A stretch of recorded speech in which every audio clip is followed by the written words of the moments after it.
Chers téléspectateurs, c'est un réel plaisir d'être de nouveau parmi vous. Bonsoir et bienvenue dans cette nouvelle édition. On commence tout de suite par les actualités internationales. Le président ukrainien Volodymyr Zelensky a publié un décret dans la nuit de jeudi à vendredi, appelant à la mobilisation générale face à l'invasion en cours de son pays par la Russie. Des explosions ont été entendues à Kiev ce matin. France 24. Après les condamnations de l'offensive russe en Ukraine, plusieurs pays occidentaux comme la France et les États-Unis passent aux sanctions économiques contre la Russie. Nous avons coupé la plus grande banque de Russie, une banque qui détient à elle seule plus d'un tiers des actifs bancaires de la Russie. Nous l'avons coupée du système financier américain. De son côté, le Conseil européen, qui réunit les dirigeants de l'Union européenne, vient d'approuver des sanctions financières sans précédent contre le Kremlin. Dans son viseur, le secteur de la finance, de l'énergie et des transports. Ce package de sanctions inclut des sanctions financières sur l'accès russe au plus important marché de capitaux. Nous ciblons 70% du marché bancaire russe, mais aussi des entreprises publiques majeures qui comprennent les secteurs de la défense. Ces sanctions augmenteront le taux d'emprunt de la Russie, l'inflation et éroderont graduellement la base industrielle russe. Le président français Emmanuel Macron a par ailleurs annoncé que la France allait apporter son soutien financier à l'Ukraine. Une aide économique sans précédent à l'Ukraine a été actée avec l'adoption d'un paquet d'aides macrofinancières de 1,2 milliard d'euros. Elle ira plus loin et continuera à mobiliser tous les moyens financiers et matériels. Je veux ici dire que la France contribuera à cet effort supplémentaire avec 300 millions d'euros pour l'économie ukrainienne. Et nous sommes prêts à continuer à livrer des matériels militaires et de soutien à la population, comme j'ai pu le dire au président Zelensky. Le Conseil de sécurité de l'ONU est appelé à voter une résolution condamnant la Russie. Mais le pays, qui occupe actuellement la présidence tournante, utilisera-t-il son droit de veto? L'OTAN, de son côté, organisera un sommet virtuel aujourd'hui pour décider des prochaines mesures. L'Alliance atlantique est en état d'alerte depuis l'offensive en Ukraine. Et toujours en Ukraine, des combats meurtriers opposent les forces russes et ukrainiennes jusqu'aux portes de Kiev. Les forces ukrainiennes sont mobilisées pour tenter de freiner l'offensive massive déclenchée par Vladimir Poutine, à laquelle les États-Unis et l'Union européenne ont répliqué par de nouvelles sanctions. Un sommet en urgence de l'OTAN se tiendra ce jour pour renforcer le flanc est de l'Alliance. France 24. Kharkiv, à l'est de l'Ukraine, les combats font rage.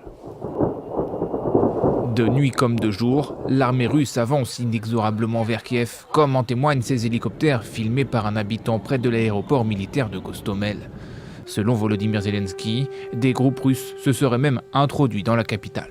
За наявною у нас інформацією, ворог позначив мене як ціль номер 1. Мою родину як ціль номер 2. Вони хочуть знищити Україну politiquement, знищивши главу держави. Selon le président ukrainien, plus de 137 personnes sont mortes, dont la majorité seraient des civils. Malgré les messages de soutien de la communauté internationale, Volodymyr Zelensky pointe par ailleurs du doigt le manque d'aide de ses alliés sur le terrain. Pour ralentir l'avancée russe, il a ainsi signé un décret appelant à la mobilisation générale. Mais face au combat, de nombreux habitants ont pris la décision de fuir vers les pays voisins. Kharkiv, where we have apartment and all us family, it's not still stable, and we have hope. People be everything be okay. On est parti il y a 2 semaines de ça, on a déménagé à Lviv justement pour que ce soit moins dangereux. Et du coup, on part aussi de Lviv parce que. Selon le Haut Commissariat aux réfugiés de l'ONU, près de 100 000 personnes ont ainsi quitté leur foyer. Nombreux sont ceux à avoir trouvé refuge dans le métro ukrainien pour se protéger d'éventuels bombardements. Et puis des réfugiés ukrainiens, en majorité des femmes et des dizaines d'enfants, ont passé la nuit dans une gare de la Pologne voisine. Après avoir fui l'invasion russe jeudi 24 février, d'autres ont rejoint les premiers camps installés par les autorités polonaises. Un soulagement pour ces réfugiés qui ont tout laissé derrière eux. Toujours un reportage de France 24. Le soulagement de cette femme lorsqu'elle traverse la frontière et entre dans l'Union européenne. Ils sont des dizaines, des centaines d'Ukrainiens. Dans la précipitation, ils fuient leur pays. Nous sommes à Dorohusk, point de passage entre Pologne et Ukraine. Un peu plus au sud, toujours en Pologne, 200 réfugiés ont passé la nuit dans cette gare, à quelques kilomètres de la frontière. Je me sens en sécurité ici, mais je ne peux pas vraiment aider mes parents et mes amis. Beaucoup d'entre eux sont en danger et n'ont pas pu partir aussi rapidement que moi. À 5 heures, j'ai pris un train. Ma vie a complètement basculé en une demi-journée. Mais je suis heureuse de savoir que nous avons un endroit où aller. Certaines personnes n'ont nulle part où aller pour se réfugier. Et c'est terrible. Combien seront-ils? Doit-on s'attendre à un exode massif? À Palanka, en Moldavie, en moins d'une journée, 4000 Ukrainiens ont franchi la frontière. Un défi de taille pour les autorités moldaves qui ont installé en urgence ces centres d'accueil temporaires. L'Union européenne se dit pleinement préparée à accueillir ces réfugiés. La Maison-Blanche assure que les États-Unis resteront solidaires. Nous nous attendons à ce que la majorité des réfugiés veuillent aller en Europe et dans les pays voisins. Donc nous travaillons avec les pays européens pour déterminer les besoins, les capacités. En Pologne, par exemple, où nous avons vu un flux croissant de réfugiés au cours des dernières 24 heures. Selon l'ONU, environ 100 000 personnes ont fui leur foyer en Ukraine. Et face à cette guerre, le président en exercice de l'Union africaine et président du Sénégal, Macky Sall, et le président de la Commission de l'Union africaine, Moussa Faki Mahamat, expriment à travers une déclaration sortie hier dans la soirée leur extrême préoccupation face à la très grave et dangereuse situation créée en Ukraine. Ils appellent la Fédération de Russie et tout autre acteur régional ou international au respect impératif du droit international, de l'intégrité territoriale et de la souveraineté nationale de l'Ukraine. Le président en exercice de l'Union africaine et le président de la Commission de l'Union africaine exhortent les deux parties à l'instauration immédiate d'un cessez-le-feu et à l'ouverture sans délai de négociations politiques sous l'égide des Nations Unies afin de préserver le monde des conséquences d'un conflit planétaire pour la paix et la stabilité dans les relations internationales au service de tous les peuples du monde. Et on revient à Madagascar pour d'autres actualités. 4 personnes sont décédées à Farafangan suite au passage du cyclone Emnati, rapporte le bilan provisoire officiel du BNGRC ce jour.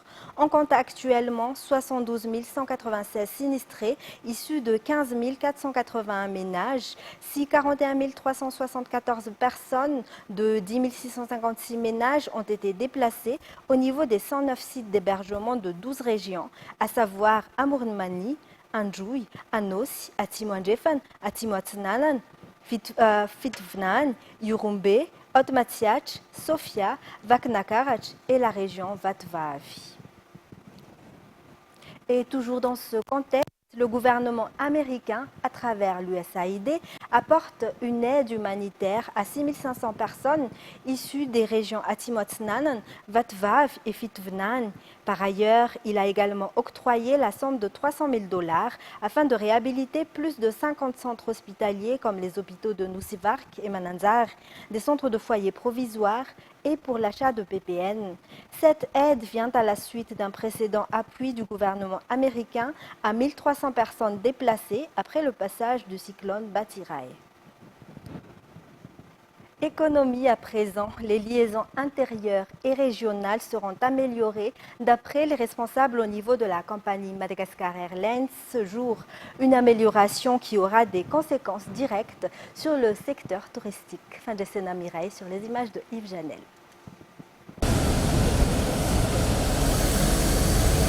Vers 10h30, l'avion Embraer E190-E2 a décollé de l'aéroport d'Ivat pour un vol de démonstration à destination de Diego de cet appareil en provenance de Brésil. La compagnie Madagascar Airlines affirme être en pleine discussion avec le constructeur brésilien concernant une proposition d'avion de nouvelle génération pour assurer et améliorer les vols intérieurs tels que Diego, Tolanar, Tuliar et les vols régionaux de la compagnie.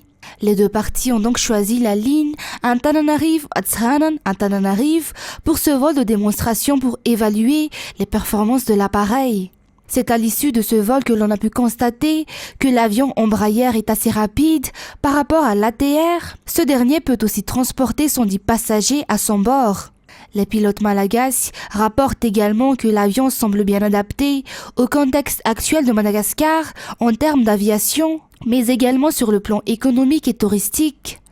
Je pense que ça répond vraiment à la demande de Madagascar Airlines ainsi qu'à la demande de nous les Malgaches, donc d'avoir un avion de dernier cri. C'est un avion qui date de 2019 avec tout le confort que ça offre donc aux passagers. Des chaises confortables, des racks confortables, les nouvelles technologies à bord, un rayon d'action qui est assez élevé parce que ça peut couvrir toute la région d'Afrique, ça peut aller même directement sans escale dans le Moyen-Orient, qui sont pour le moment donc les marchés, les nouveaux marchés que le ministère du Tourisme veut développer. Donc c'est d'attirer des touristes de l'Afrique, mais également du Moyen-Orient. Donc puis l'avantage aussi, c'est que ça peut atterrir dans plusieurs aéroports internationaux de Madagascar sans faire des efforts dans les réhabilitations, les réaménagements d'aéroports. Si on arrive à le faire atterrir à Diego, ça veut dire qu'on peut également faire l'atterrissage dans d'autres aéroports de Madagascar. Là, on voit bien que c'est quand même un avion qui offre donc un niveau assez élevé en termes de confort. Le changement, l'amélioration, mais surtout la satisfaction des besoins des passagers sont au rendez-vous dans le cadre du redressement de la compagnie. Cela inclut également la réponse aux attentes des opérateurs touristiques. Moins 17%, et ça c'est déjà beaucoup comme gain, mais par rapport aux autres avions et par rapport à ce qu'on peut amener passagers ou fret, il y a beaucoup de gains qu'on peut le dire. L'avantage c'est qu'il peut se poser partout dans les aéroports de Madagascar. Il peut aussi faire des vols qui nous intéressent, comme jusqu'à Dubaï, Nairobi, Johannesburg. Et autre avantage, le confort, vous avez bien remarqué que c'est très silencieux dans l'avion par rapport aux autres avions. L'avion atterrit court et les escales aussi sont très optimisées, si on peut le dire techniquement. C'est très facile à retenir et à utiliser. Toujours d'après ces derniers, le développement du secteur touristique est assez prometteur. Pour cette année, ce redressement et la décision de l'État sur la réouverture des frontières y contribuent également. Et puis la centrale électrique de Farahanson a produit jusqu'à 16 MW à présent, selon le ministère de l'Énergie et de l'Hydrocarbure ce jour. D'ici dimanche, cela pourrait atteindre les 28 mégas. Selon lui, la Jirama est en pleine négociation avec l'entreprise parmi les actionnaires. Sai Sylvain, Sech Indianab et Asnara Fanzanar.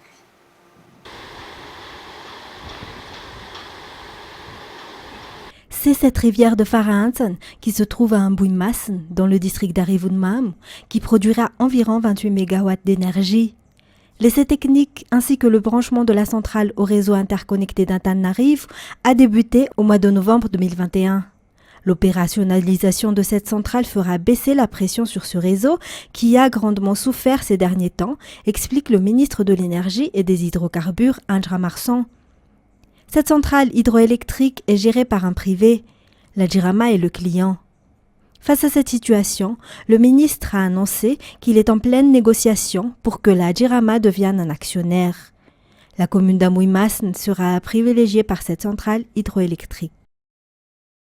Fait divers, Raïssa Razaevoul, la personne qui a fait l'objet d'un avis de recherche depuis le 8 février, a été placée sous mandat de dépôt hier dans la nuit.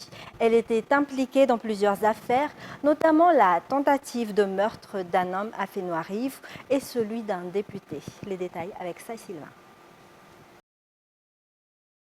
Raïssa Razaevoul a été placée sous mandat de dépôt à la prison d'Atanmour par le juge d'instruction en attendant son procès. En effet, elle est impliquée dans plusieurs affaires, notamment la tentative de meurtre d'un homme de 25 ans à Fénois-Rive. C'est d'ailleurs pour cette raison qu'un avis de recherche a été lancé contre elle sur les réseaux sociaux au moment où elle aurait accouché dans un hôpital de la capitale. Face à cette situation, l'interrogatoire s'est tenu dans un endroit approprié et hier, vers 22 h, l'affaire a été présentée devant le parquet. Raïssa Razaevoul est également impliquée dans plusieurs autres affaires. Le député IRD Nevraoldin fait partie de ceux qui ont porté plainte contre elle. Selon ce dernier, au début du mois d'octobre 2021, Raïssa Razaevoul avait fait partie d'un petit groupe de personnes qui complotaient pour lui ôter la vie. Le nom de Raïssa Razaevoul a également été mentionné dans des affaires foncières, comme celle du terrain situé à Fénois-Rive qu'elle aurait acquis de façon suspecte. Diverses sources font attendre qu'elle avait ses petites entrées chez des hauts responsables au sein des instances judiciaires. Tout un chacun espère que les enquêtes feront la lumière sur ces différentes affaires où le nom de Raïssa Razaevoul est cité. Sociale à présent, la réhabilitation des routes qui nécessitent des grands travaux dont le ministère des Travaux publics sont à la charge a débuté aujourd'hui. La portion de route reliant Anus B à Anus Pachen a débuté. 17 axes de la capitale seront réhabilités par le ministère des Travaux publics, surtout celles qui ont besoin d'une réfection totale. Natera Koutoumaf sur les images de Nzar Ranjiansou.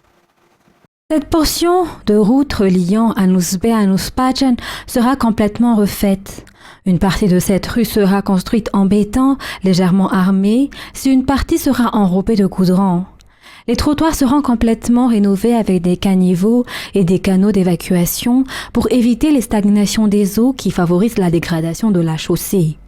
L'une des raisons de ces dégradations des rues de la capitale, justement, réside dans le manque d'évacuation d'eau.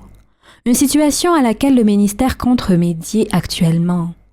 Il faut dire que le mauvais état des rues de ce quartier d'Anus Pachen n'est plus à démontrer depuis longtemps. Selon cette dame, il faut plus d'1 heure pour le trajet d'1 kilomètre d'Anus Pachen à Anus B. Selon les explications, toutes les rues en mauvais état dans la capitale qui ont besoin d'une réfection totale seront prises en charge par le ministère des Travaux publics. Ainsi, 17 axes majeurs seront réhabilités, à savoir les rues des 67 hectares, d'Ankasn, d'Issouch, d'Atomadink, d'Amboipou et bien d'autres. Le ministre des Travaux publics, accompagné du directeur général des projets présidentiels et du député élu dans le 4e arrondissement, est descendu sur les lieux aujourd'hui pour lancer officiellement les travaux. Il a précisé que toutes les routes qui ont besoin des grands travaux seront prises en charge par le ministère, si certaines seront prises en charge par la commune urbaine d'Antananarivo et la région Analamang. Les travaux dureront 6 mois. Les travaux dans les rues les plus délabrées seront priorisés, selon toujours les explications. Les travaux seront effectués en parallèle. Ainsi, ceux d'Anus Pachen et ceux de la route d'Amboipou ont débuté aujourd'hui, si les autres réhabilitations ne débuteront que lundi. Et puis, la gendarmerie du district d'Anjamasn a bénéficié de 5 motos émanant du député à travers le crédit d'investissement de l'appui au développement ou SIAD 2021. Ces motos seront distribuées dans 5 postes de gendarmerie du district. Les détails avec Sech Ranjanassi. Le district d'Anjamasn est l'un des districts relativement calmes en matière d'insécurité. Il est classé parmi les zones blanches par rapport aux 2 districts de la compagnie centrale de l'Imirn. Néanmoins, on constate des vols de zébus de temps en temps. Pour sécuriser davantage le district, les députés locaux ont fait don de 5 motos au poste de la gendarmerie de cette localité à travers le crédit d'investissement d'appui au développement ou SIA 2021. L'acquisition de ces motos aidera grandement la gendarmerie dans ses patrouilles et dans l'accomplissement de leur mission au quotidien, a déclaré le commandant de la compagnie de l'Imerna centrale, car de nombreux villages du district d'Anjamasn sont isolés et les gendarmes doivent marcher de nombreux kilomètres. Lors de la remise des équipements, il y a également eu une sensibilisation effectuée par la gendarmerie nationale sur la sécurité. Et pour terminer, le traitement des patients de la Covid-19 au sein du village Voardindouta Penak, bien qu'une baisse de patients ait été constatée, se poursuit. Les personnels de santé continuent d'exercer leurs activités. Quant aux éléments du personnel des CTC qui sont venus réclamer leur salaire au ministère de la Santé publique, les responsables auprès de ce ministère ont déclaré qu'il faut suivre les procédures et qu'une fois cela achevé, le paiement sera effectué. Mesdames et messieurs, c'était le journal de la rédaction. Merci à vous de l'avoir suivi. Je vous retrouve demain pour de nouvelles actualités. Au revoir.